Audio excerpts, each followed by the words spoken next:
How are you? Hi. Well, I mean, that's a tough one to follow. If what did you just say? If you're not moving, you're Yep. dying? I mean, I was like, can I rescind that request? That's like a really serious Yes, moment to come in I was just on. taking some questions from people, and somebody was saying that they struggle with their physical health, and I was talking about the mind-body connection, how important it is. Obviously, you're big on mindset. We'll talk a lot about that, but if you know, it's a lot harder to have a powerful, strong growth mindset when you're not taking care of yourself physically, because all that stuff tends to tie them. I mean, why don't we lead off with that? Do you agree with that? As part of what you do you help people with the physical as well as their mental, or do you just focus on the mental side? No, this is beautiful. There's an amazing book called The Body Keeps Score. Okay. I believe that's what it's called.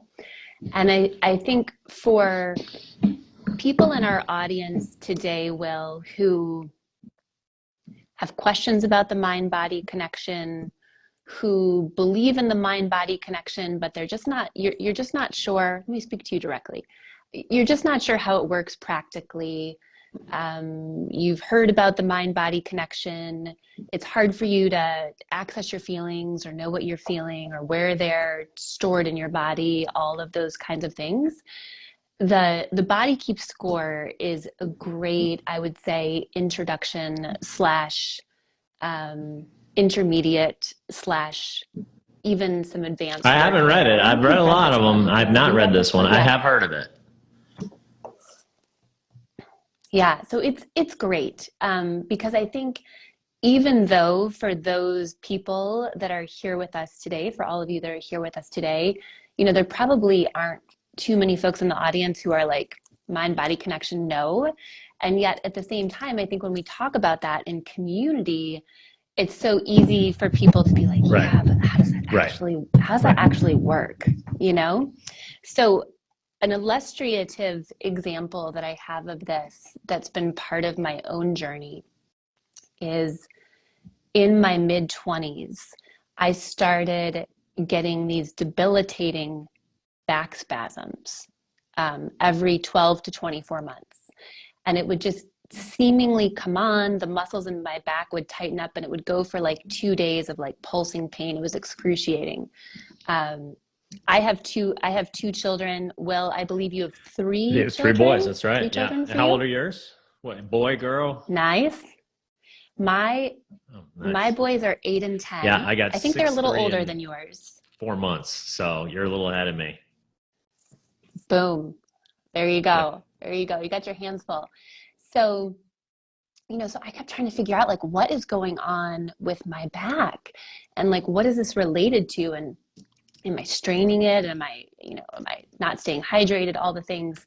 Well, healing and the mind-body connection is such a powerful element of our lives. And oftentimes the things that we're looking for or that we're searching for or the healing that is available to us, like oftentimes is like right under our nose. I was just talking to a dear friend about this morning. Her name's Palak Patel. She's an amazing vegan chef. Look her up, check her out. Go to her food stall restaurant in Atlanta called Dash and Chutney. And what I realized was every time this core wound that I have or had from childhood around abandonment got triggered, my back would tighten up. And that's where I was holding energetically the feelings of abandonment. And that's where I experienced that in my body. So, if I really just kind of like put a practical tip on that, what I found was anytime I felt threatened or scared by abandonment in a significant way, then my back would start to tighten up. And once I put those two things together, that's been life-changing for me because I can identify when I'm feeling those moments of abandonment, and rather than staying quiet about it, like let those feelings out, journal it out, talk to people, get in community as opposed to feeling isolated. And it's been a tremendous journey in healing my body through healing some of my core wounding that occurred as a child. I mean, that's amazing that you were able to figure that out and that connection. because a lot of people, right, they go through their whole lives and they don't really understand, and they never come up with a diagnosis or a way to fix it. So how have you now, like, where are Yeah. you now with it? Well, I'm coming up. So it's interesting. This will be a really good litmus test. I'm coming up on 12 months since I've had any Wow. back issues, right? And so the threshold was kind of 12 to 24 months.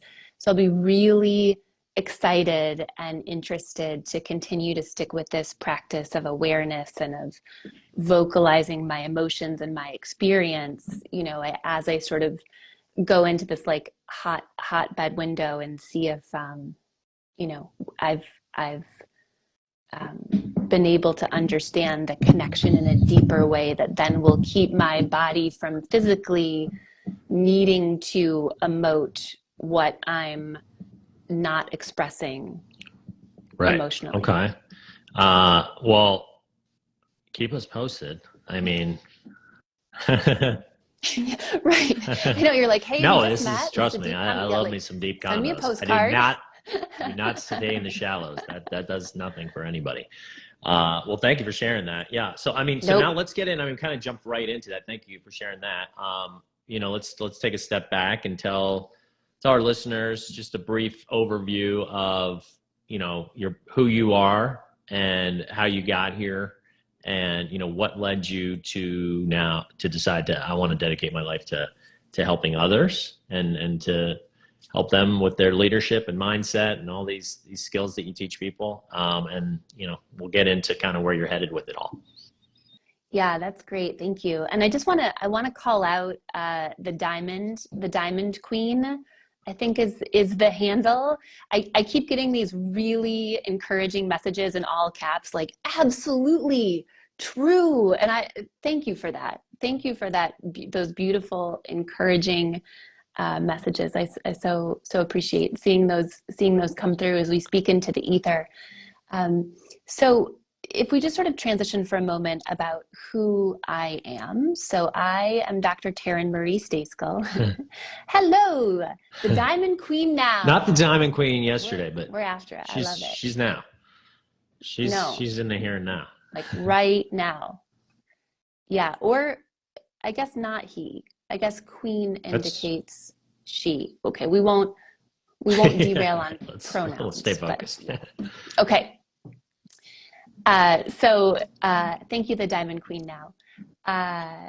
So I'm Dr. Taryn Marie Stayskull, and I have been doing research on how we effectively face challenge as humans for 2 decades. Seems like a long time. And when my children were small, as yours are, Will, I was sort of inexplicably, in addition to my corporate career, I headed up global leadership development at Cigna and executive leadership development and talent strategy at Nike. So, my day job during the week, lots of travel, very busy, 2 little kids at home. And so on Sunday afternoon, when a normal person would be like watching Netflix or doing laundry or getting a workout in while their children were napping, I was coding my data in my interviews, and I have been asking people a really powerful and simple question. And you can think about this, Will, for yourself, for those of you that are in the audience, you can think about this for yourself. Think about a time when you have faced a significant challenge or challenges. What did you do to effectively address or face that challenge, right? And so that is really sort of the opening interview question that I've been asking people for 2 decades, because what I understand today, if we line up 10 people on the street and we ask those 10 people what their definition of resilience is, we might get 10 different answers, right? And what I've uncovered in the last 2 decades is that resilience is really about how we effectively face or address these inevitable moments in our lives when we face challenge, change, and complexity. And what I've developed now, having interviewed hundreds of people and collected thousands of pieces of data, right, like coded podcasts and journal articles and white papers and, interviews and all those types of things, is the 5 practices, get my hand here, the 5 practices of highly resilient people.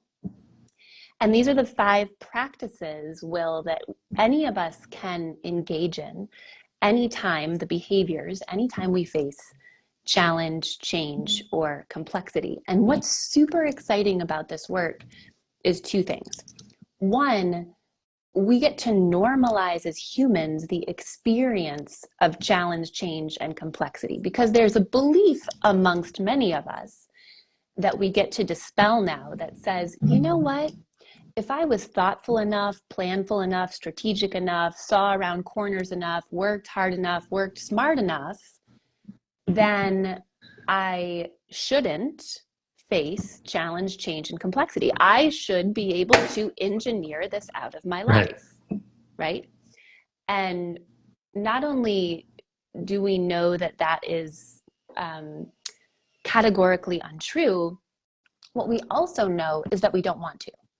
Because those moments of challenge, change, and complexity are the moments when we get to accelerate our strength, our wisdom, our compassion, our empathy, our understanding of like what we're actually made of. So number 1 is we don't actually want to engineer those moments out of our lives. And 2, so therefore, if we normalize those, if that is the fabric of what we experience as humans, then what do we do about it, right? And so the 5 practices of highly resilient people is like, when we face a challenge and we're like, what am I gonna do, right? Then these are the 5 behaviors that we can engage in to create a more positive and productive outcome. And rather than just like shooting, I don't know what the metaphor is, rather than like shooting arrows in the that's dark a real or one. something, shoot.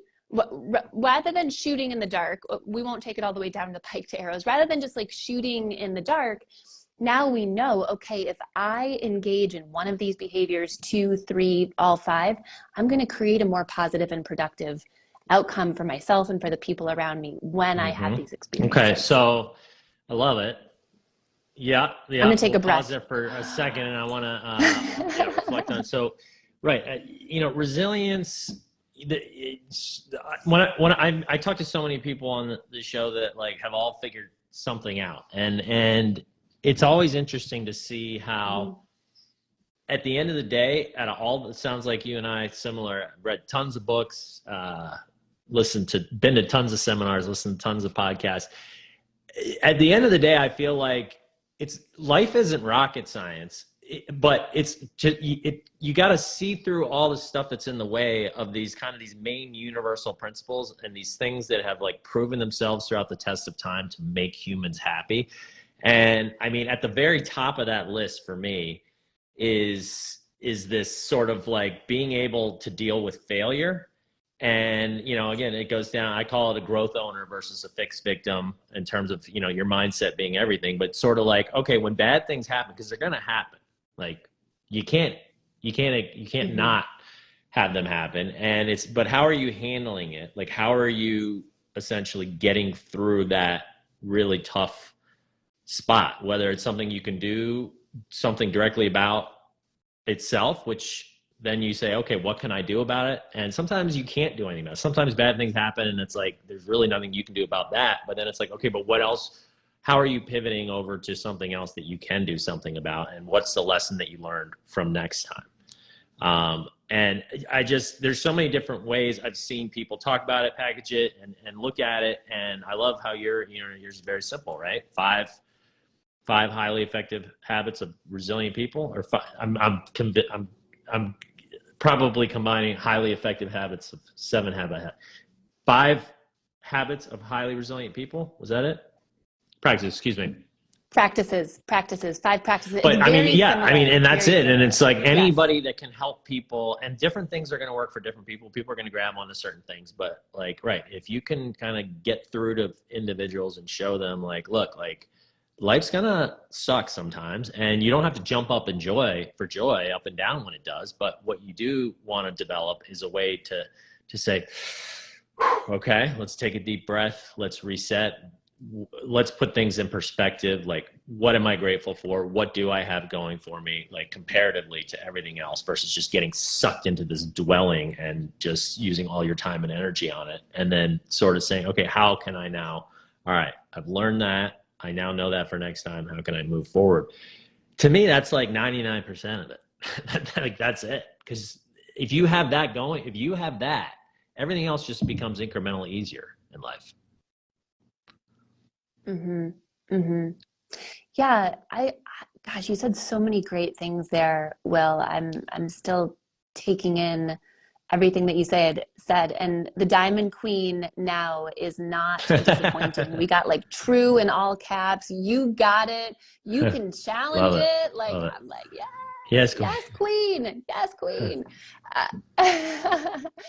Um, you know, gosh, I heard so many great things in what you said. One of the things that I felt like I heard you say, um, which I think is tremendously powerful and salient to this conversation, is the idea, and this goes back to what we were talking about, the mind-body connection, the idea about how our mindset is connected with the actions that we take and then what we feel about our experience. And so when I heard you talking about showing up, I'm just going to sort of paraphrase, right? But like showing up, being willing to try again, being willing to learn, that's really a growth mindset, right? If you're familiar with Carol Dweck's work and positive psychology and things like that. I know you are, Will, and that folks joining us today.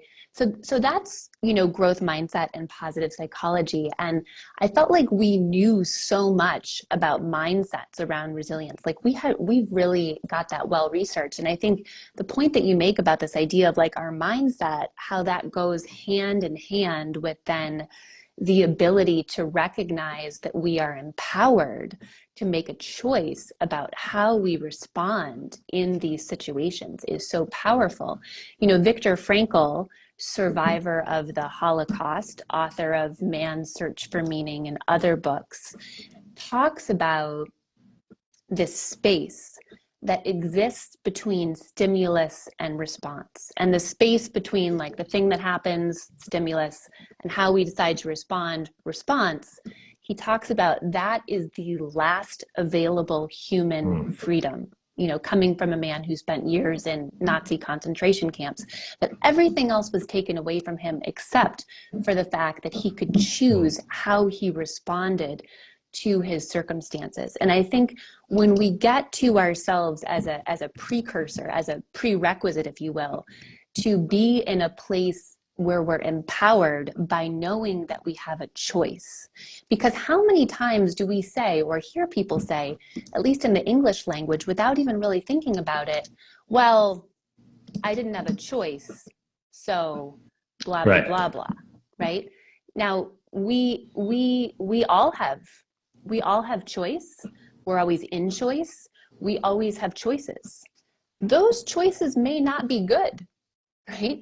And other people might have better choices than the choices we have. Yet we are always in choice, right? And when we step into that and when we recognize that we are empowered to make then a choice about how we respond, how we behave, then I think that's what makes this framework so powerful, because now we recognize that we are an empowered, active author in the life that we are creating. And now we have a framework, the 5 practices of highly resilient people, that tells us what are the good choices that we can make that are going to lead to I love it. Well, let's talk about some of those choices. So yeah, can you tell us? Let's talk about, oh my God, that just reminded me for some reason. Doesn't Shania Twain have I just watched her documentary, by the way. Oh my God, totally unrelated. This is my ADD kicking in. Let's give them something to talk about. That's why it reminded me. Oh my God, is it good? Yeah. Wait, no, that's Bonnie Raitt. Isn't that Bonnie Raitt? Right. But it reminded me of it. Let's give them something. No, that's fair. Bonnie Raitt. She uses this powerful. I think came it's out Bonnie of nowhere. Raitt. For anyone, her story is unbelievable. And then she kind of disappeared, right? And everybody's like, "Whatever happened to her?" Like, you find out, and it's pretty freaking crazy. sorry to get off track.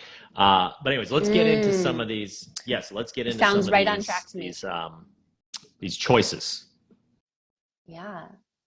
Where did you watch that Shania documentary? God, Was that on I mean, Netflix? these days, you know, it was either on Hulu, HBO, Who knows? Netflix, Amazon Prime. Whatever your main service is, just talk into it or search for it, and it'll show you. Okay. Yes. Shania Twain documentary. Run, don't walk to your nearest streaming service. You're welcome, Shania. You're welcome, Shania. Yes. So, okay, practices. So let's go. Well, So how much time do we have? Another, because we kind of got a late start, let's go another 10 minutes. And yes, sorry if it runs about a little that. over, I mean, we're good. And I have a few questions I do want to ask you that ties into kind of once you describe this, I want to then talk about the gamification aspect, which is what I do. And I kind of help people, which is sort of, you know, I mean, it's similar, you know, it's just my fancy word for basically saying, taking behavioral science and using it to our advantage by reducing the friction of being able to form these practices and these habits that you want to, right? Using things like make it obvious, make it easy, make it attractive, make it rewarding.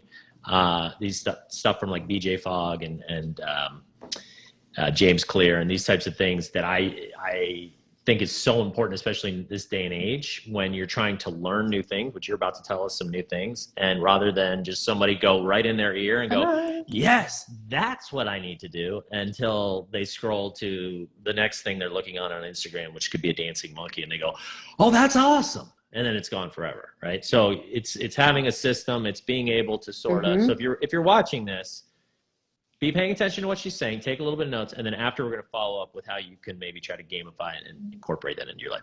So please continue. Thank you for that. Will, I wonder if I could take an artistic liberty with your interview, and you are the ultimate decider. So I'm just going to submit this for your consideration. What if when I go over each practice, while we talk about the practice, I give maybe one or two practical examples of how we gamify it while I'm talking about it. Now what we've done is we have literally combined the two, and it's better to do it that way because it's in the moment. So I'm glad I prefaced that. Thank you for that. Love. Yes. Yes. I think it was your idea. But you did it you've now taken it and made it into a better way of doing it. So system check. All right, let's party. Let's go. I love it. Let's go. Okay, so the first practice of highly resilient people. Now, fasten your seatbelts, ladies and gentlemen, because I was both convicted by this practice and surprised by what I heard people saying. The first practice of highly resilient people, the behavior that you can engage in to effectively address challenge, change, and complexity, or the 3 C's, is, drumroll please, dun, dun, dun, vulnerability. And I was like, girl, what? And so I was surprised because I was of the camp at that time that vulnerability and resilience were opposite sides of the same coin, right? Like, isn't resilience tough and Teflon and not being impacted by our experiences? Well, it turns out it isn't, actually. And the second thing was I had built a very effective life and career on being invulnerable. And this was problematic for me relative to what my research was demonstrating. Okay, so what is vulnerability?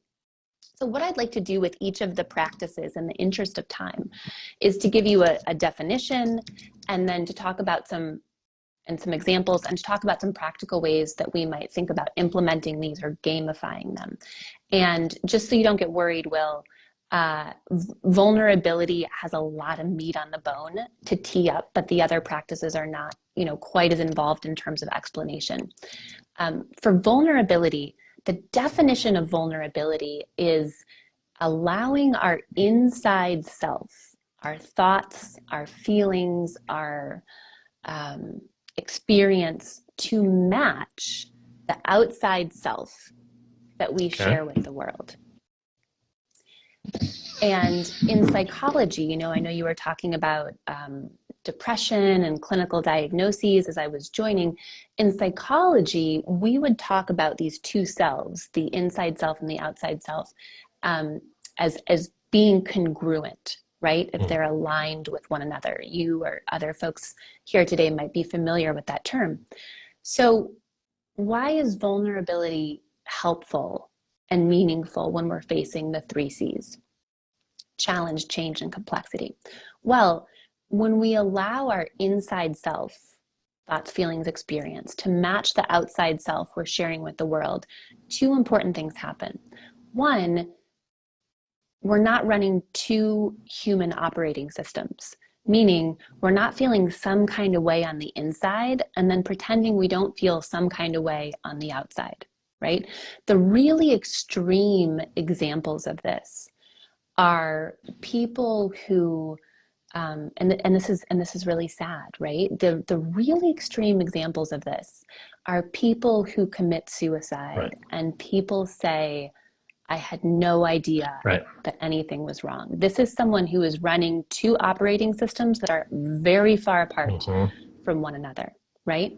So when we run 2 human operating systems, we're burning a lot of our energetic capital, right? Because rather than running one kind of core human operating system, we're running 2. We're attending to how we feel on the inside, and then we're acting as though we feel a different way on the outside. So by being vulnerable, we bring those 2 operating systems more in alignment, and we burn less energy in a moment of challenge when we need energy anyway. The second thing is, when we allow ourselves to be vulnerable, then we're more likely to get the information, the resources, the tools, the support for what we're going through, because we allow people to really see us. Okay? Now, I saw a question or a comment come through in the audience, right? And I'm going to sort of paraphrase a couple of things. So you, I know, Will, are familiar with Brené Brown. Many of the folks joining us today are familiar with Brené Brown. And Brené Brown also talks about vulnerability as being a key component in the folks that live a wholehearted life, meaning, according to her, kind of open, expansive, willing to experiment, you know, innovative, these types of things. So if we know that vulnerability is important and meaningful in our lives, and Brené Brown says so, right? Why aren't we all running around living our most fabulous, vulnerable life, right? Like, if people say it's good for us, well, 2 things. One, this is the fundamental chasm that exists for us, for humans, between knowing and doing, right? We know what things are good for us. It doesn't mean we do them, right? There's a significant difference between knowing and doing. The second thing is something that I uncovered in my research when I wanted to answer this question, called the vulnerability bias. And what the vulnerability bias is, it appears to be a hardwired voice in our heads that says, oh, Will, you want to be seen and known to a greater degree? You want to share that vulnerable, authentic thing with other people?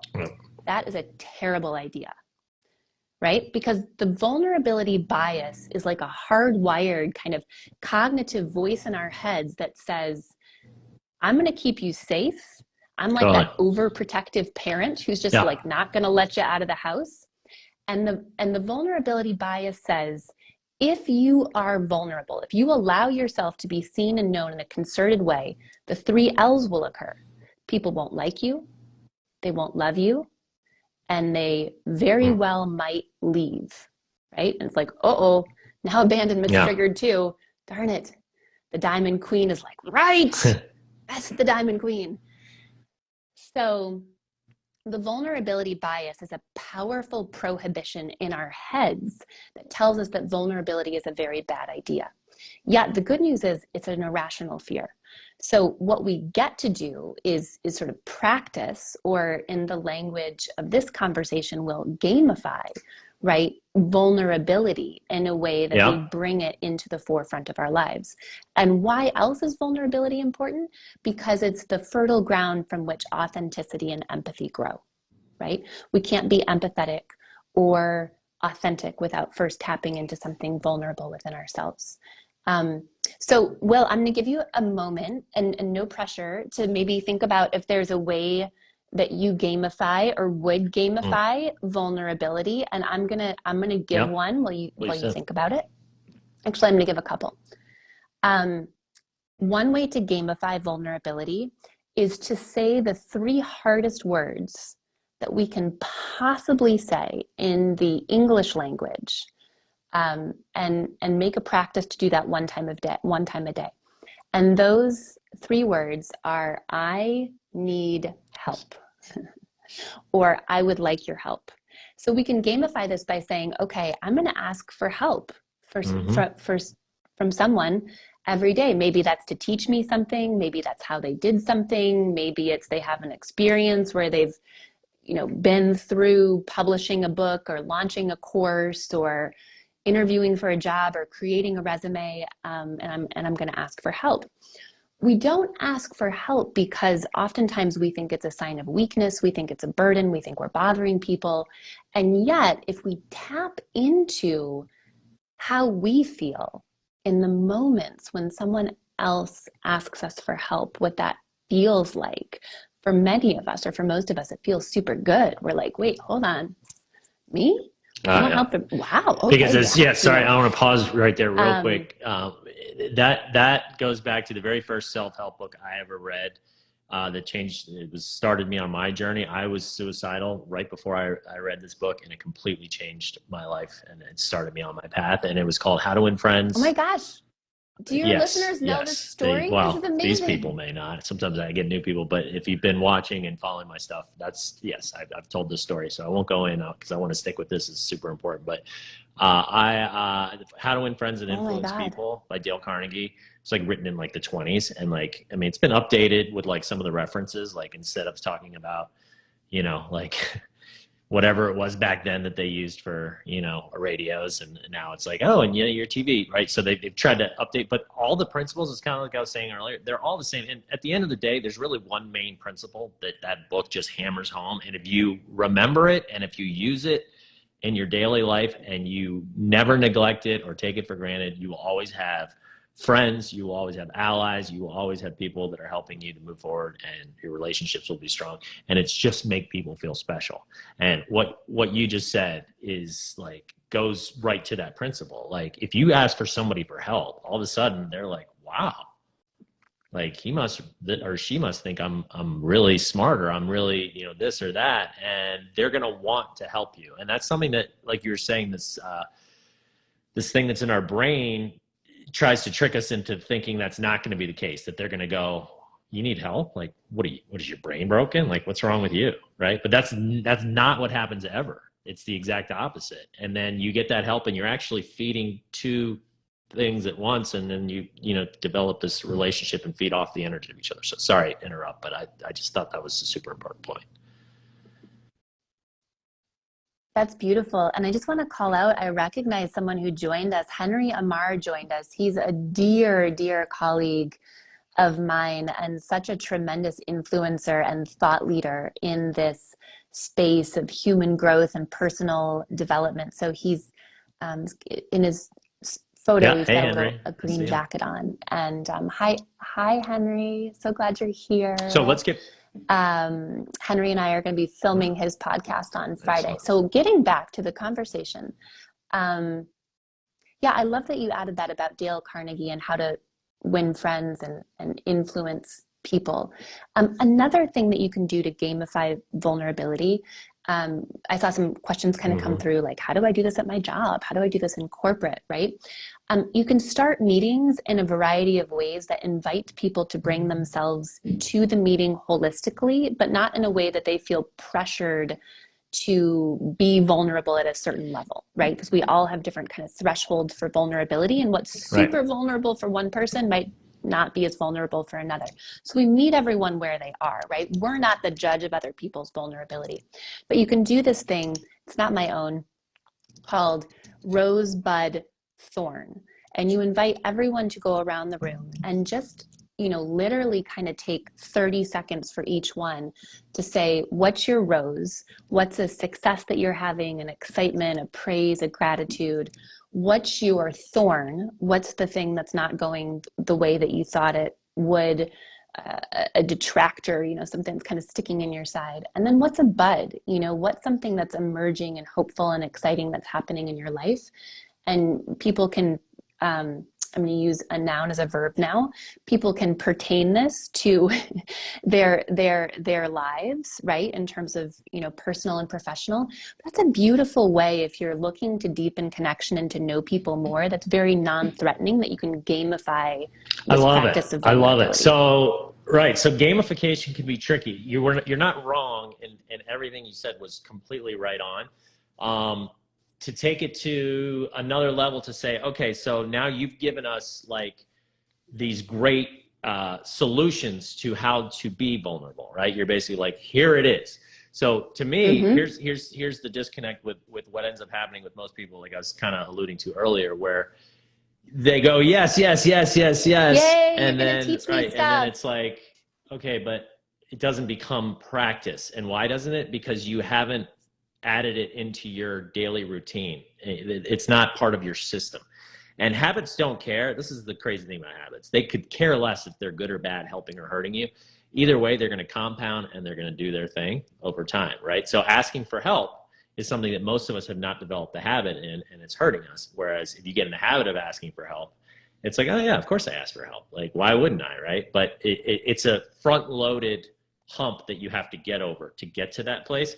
And so one suggestion I would have to gamify it is just something as simple. So make it, we talked earlier, like make it obvious, make it attractive, make it rewarding, make it simple. So, maybe put a reminder in your phone daily. So, right. So you're making it super obvious, or, I have a mantra that I say to myself every morning. And when I find little nuggets of things that I'm like, oh my God, that's something I need to say to myself and remind myself every day, I add them in. So it's changed over the years. I've now memorized it. I say it to myself. I habit stack it while I'm in the shower. So it doesn't literally, like, I'm not just wasting that time. I go in, I say my mantra to myself, and then I say what I'm grateful for. And I get out and I'm like, let's go. So, but you could add it to your, your daily reminder in your phone or something, like the top 1 or 2 or 3 things. You don't want to have too many, because then it's overwhelming, of like, what do I want to remind myself of today? And then it goes off, and then it's just that little reminder. And I won't get into my system, but I have this scoring system to where then at the end of the day, you sort of hold yourself accountable, and you're like, okay, these are the habits I'm working on. How did I do today? And you actually do score yourself. And my app's going to make it really fun and addicting, and you're going to fight through asteroid fields and meet aliens along the way. And you've got your rocket ship and all these things. But the point is, you want to make it to where you're reminding yourself, and it's obvious, and it's simple, and it's easy, and it's rewarding. And so at the end of the day, you go, did I ask for help today? Was I vulnerable? And you just sort of give yourself, a score, and you say 1 to 5. If it didn't come up, you can say NA. If it did and you didn't do it, that, and then what happens is you just start basically beating it into your head on a daily basis and reminding, because we have so many distractions coming at us from a zillion different directions. Point in case, we talked about the 6 different streaming services, trying to find Shania Twain's documentary on. So to me, it's figuring out a way, like, okay, this is something that's really resonating with me. I really want to develop this habit. How can I make it obvious, rewarding, simple, attractive? And so to me, that's just one simple way. And then, so, maybe have your top habits. And if this is one of them, at the end of the day, just say, okay, how did I do it? Just give yourself a score. Yeah, I love that. I have a question about gamification that I would imagine at least one other person has this question too. If we were to say, Will, just hypothetically, we're going to start every team meeting that we have with rosebud and thorn, right? With this exercise. Have we gamified that by connecting it with a regular occurrence to say that's this called now? Habit stacking. James Clear made that term popular in his book Atomic Habits, but he didn't invent it. But it's essentially That's a really, I love that you just said that, because what you're doing is that's a behavioral science hack. You're tricking your brain because you've got a habit. So habit stacking is when, okay, I'm already doing X and I'm going to add Y to it, right? So X is what you're already doing. Y is the one you want to do. You've already got the momentum and you've already developed, and it's on autopilot, the X, right? You've got this meeting, you're doing it every week. It's already there. Like, you don't have to create a way for that to happen. You add this to it, you add this rosebud to it, and then all of a sudden, that's literally tied to that, and that's immediately becomes automatic. And yes, you've gamified it. You've stacked that onto a habit you're already doing, and now you've got a habit that is a success habit that you want to do. Well done. I love that. Thank you. She can be taught, right? And I'll add with the asking for help, the sort of flip side of that coin is that I read a story one time about Diane von Furstenberg, like Queen of the Wrap Dress and the Wild Prince, if you guys remember that from the late 90s, early 2000s. So what she gamified, if I'm using this correctly, the way that she implemented sort of this idea of help and service into her schedule and calendar is she felt like she had been given so much. And so at the beginning of each day, she would sit down and write 3 emails where she offered to be of service, either in a specific way or a general way, to kind of 3 people in her network, or people she identified with, or people she knew. And that can be another way that we can like sort of start. It's not as vulnerable.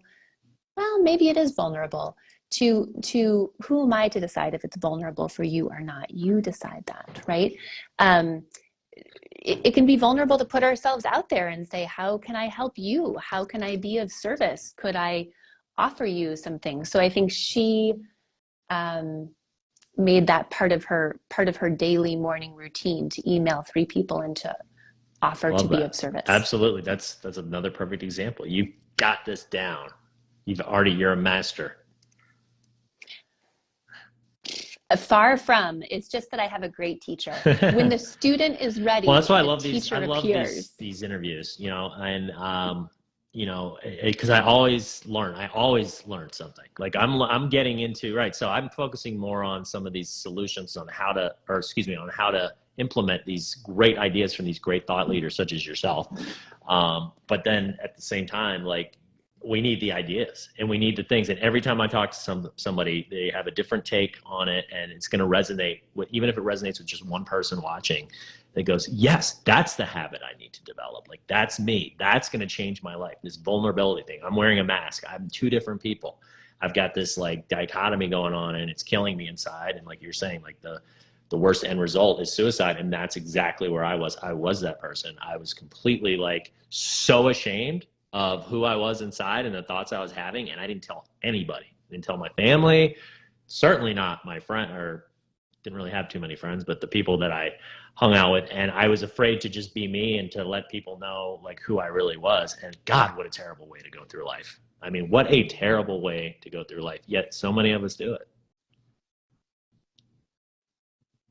Yeah, thank you for sharing that. And I just love so many things about what you said, Will. And the Diamond Queen now says, we really do, in all caps. So underscored. One of the things, and this is really outside the scope of our conversation today, and yet it's directly tied to what you just said. I think one of the things I talk about, because of this 2 decades of work that I've done studying these concepts, I'm the #1 international expert on resilience, mental health, and well-being. And that seems like a lofty claim until I'm like, yeah, well, I've been doing this for 20 years. I've interviewed hundreds of people, collected thousands of pieces of data.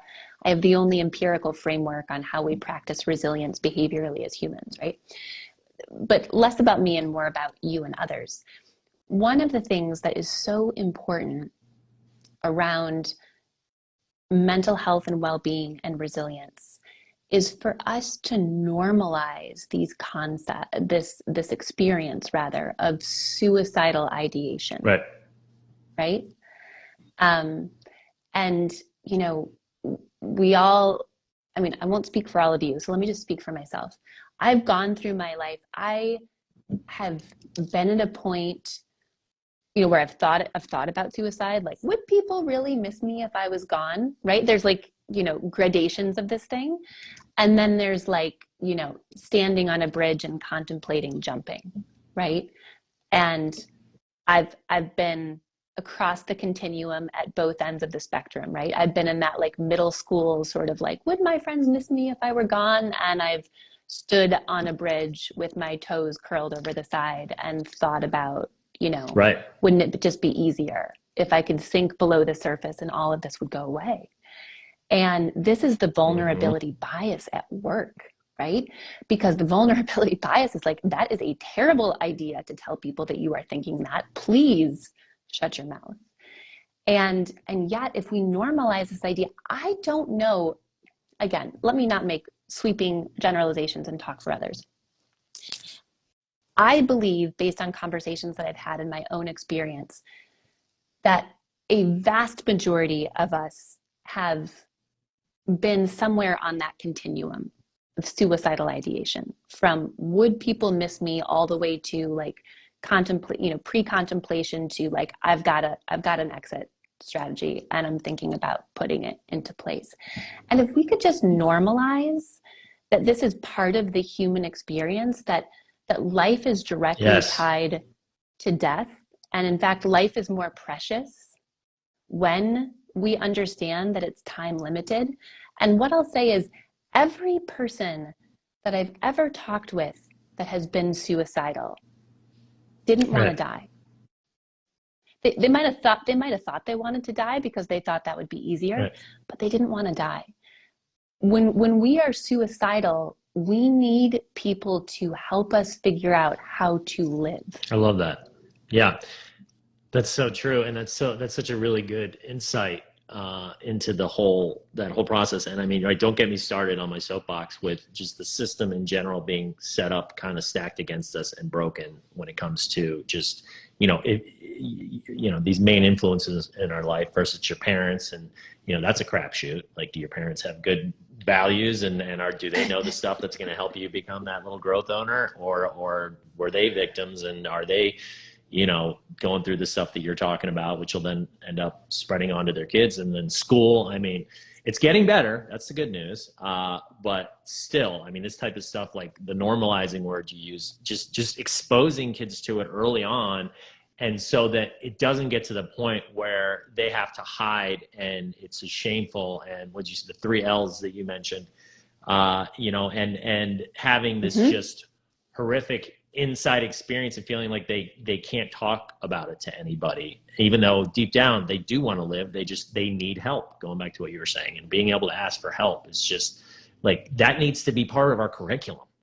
Like, that needs from like very young age, like that needs to just become normalized to where it's like not even an option. Like, why wouldn't I ask for help? Like, right. So they are starting to do more emotional intelligence stuff in schools. I'm in Chicago. It's a very liberal town, which I like. And so, you know, our schools are doing a lot more of that type of stuff, but there's still vast parts of our country that don't have any of that stuff, right? And we're learning about, you know, math and science, and you get to algebra 3G, biometrics, you know, all this stuff. And it's like, how is that helping you to survive as a happy human being, right? And you're missing all this other basic crap. So I said I wasn't going on my soapbox. I got on it a little bit, but I had to get that in there. You got it out. That's all right. But that's all right. I'm 100% with you on that. You do you. We got a question from the audience here. There's a lot of letters in a row. I don't do well with the Instagram handles making out individual letters. So I'm just going to say there's a question about the Diamond Queen now. Those sneaky suicidal thoughts tried me once. I mean, even the Diamond Queen now, the suicidal thoughts tried the Diamond Queen one time, you know. Right. So even the Diamond Queen is vulnerable. Immune, honestly. Even the Diamond Queen now. Thank you, Diamond Queen. Thank you, Diamond Queen, yes, for your vulnerability. Someone was asking, like, where are we now? And I was like, oh crap, how do we like sort of encapsulate this, right? And so I think we're coming to the end of our time together today, and we just had this beautiful conversation, Will, that you have so expertly curated and effortlessly curated around how we can think about depression, how we can think about,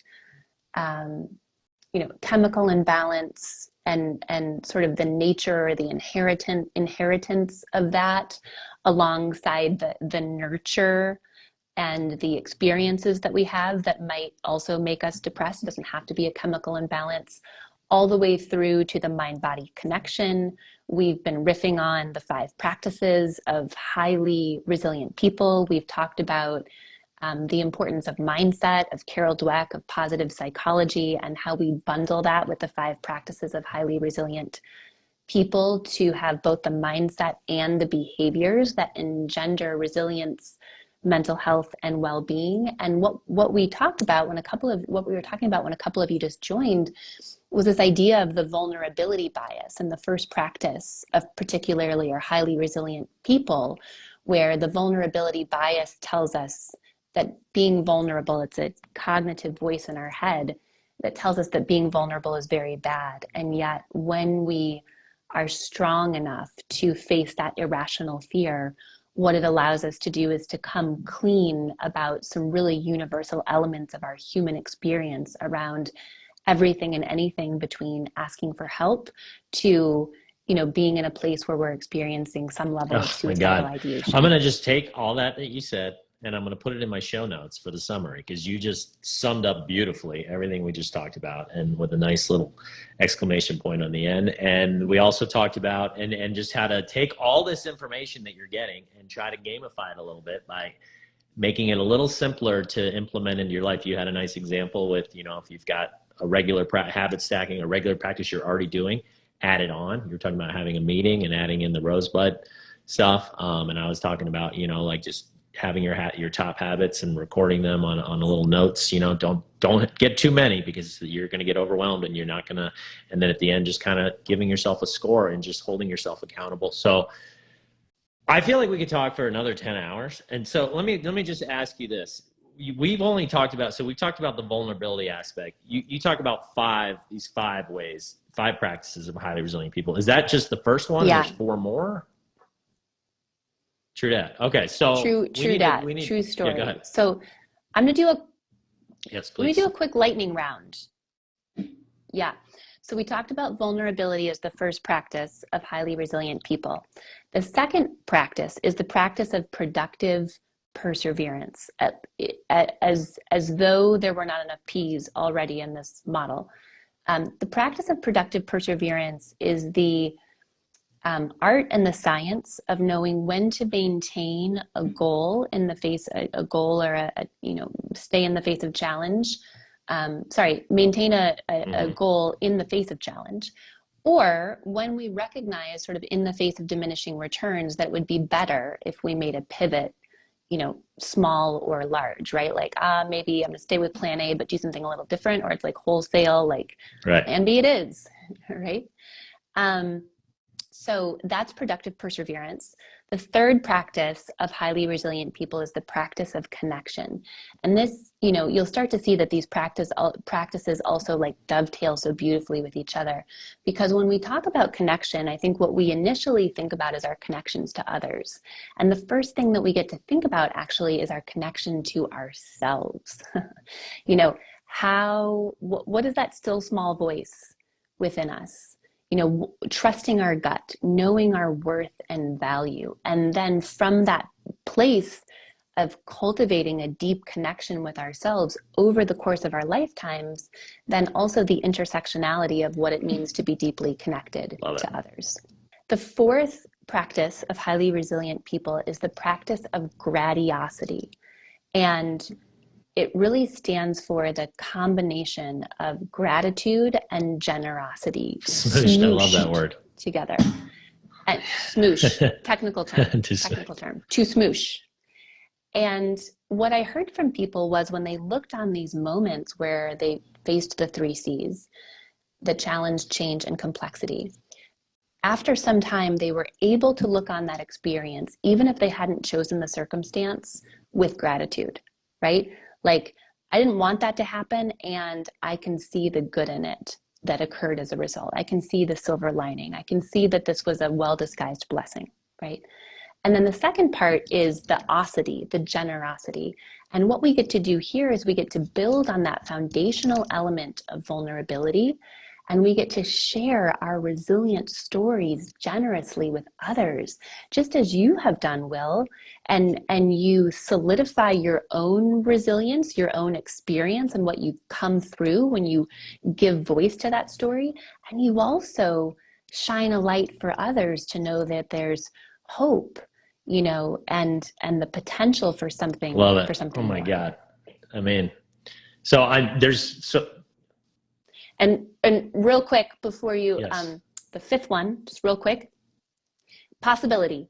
It's not getting mired in perfection, focusing on progress, and evaluating risk and opportunity as a duality. So, right. Okay, I mean, all period, these I'm other done. four, I mean, we spent like, 45 minutes on the first one, vulnerability. So, I mean, I would love to talk more about these other ones, just jump right into them and talk about how to gamify each. So I'll send you another link to sign back up. If you have time, I'd love to have you back on the show for a part 2. I don't normally invite people for a part 2, but I really like how you're putting these things together and phrasing them. And to me, it all just comes down to, I mean, this is all about, like I said, the number one core that we've got these 5 cores, but mindset above is far and above like what you got to get going for you. And then everything else just becomes incrementally easier. You use the word dovetail. I like that.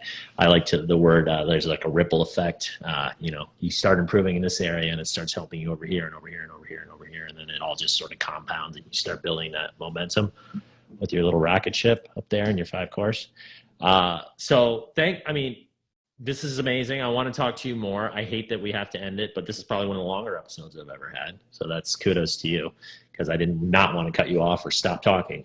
Thank you, everybody, for joining me. Diamond Queen, let's go. My favorite. You're my favorite. Thank you guys for all your awesome comments and questions. It's always a tough between trying to answer questions and talk about what we're doing, because you get into great conversations with people. I wish these things could be 3 hours, but you did a great job, especially. Thank you of answering, recognizing some of these questions and addressing them. So love it. Love you. Thank you for coming on, and hope to have you on again. Thank you so much. What a tremendous honor to be here with you, Will, to be a part of your movement and the momentum you're creating, and to be here with all of you who have joined. Thank you so much. It's really been a delight. Love it. All right, we'll have a wonderful rest of the day. Thanks, everybody. Okay, bye-bye. Bye now. That's it for the 5 Core Life. If you haven't already, go ahead and hit that like button on this video and pound that subscribe button so you get notified when new episodes drop.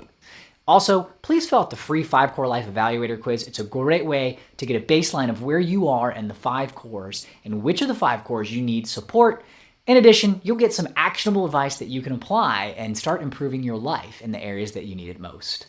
That's it for today's episode of the 5 Core Life Podcast. Have a wonderful day. Get moving. Gain momentum. Join the movement. Join Emmett by going to moremomentum.com to take a free life evaluator quiz on where you currently stand in each of your 5 cores.